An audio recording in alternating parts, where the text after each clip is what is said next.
Roberta er en secondhand platform, hvor man kan købe og sælge genbrugstøj til børn.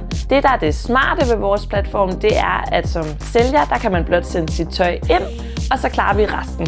Så hele målet med Roberta er, at det skal være let og lækkert at handle brugt børnetøj.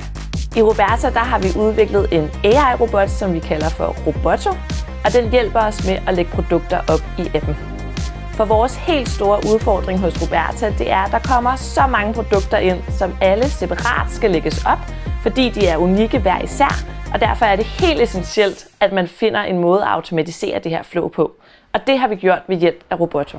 Roboto er et AI-flow, vi har bygget op, som i bund og grund består af meget få komponenter. Det er et automation tool, det er en database, vi kommunikerer med, og så er det et API kaldt til en LLM-model.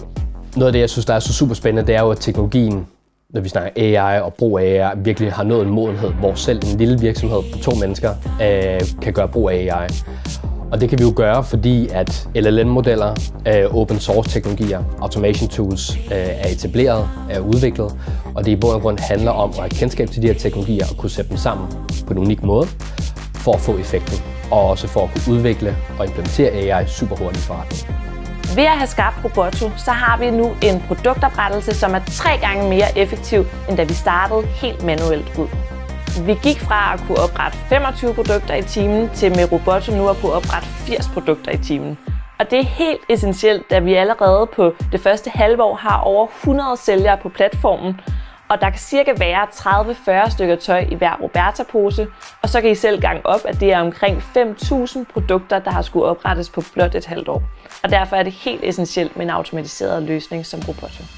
Når vi kigger på AI inden for e-commerce, så er der så mange spændende muligheder at tage fat i. Lige nu fokuserer vi på produktoprettelse, fordi det er essentielt for, at Roberta kan skalere. Men på sigt er der også mulighed for shoppingagenter og robotter til at køre processerne og mange andre spændende ting, som vi ser super meget frem til at se ind i.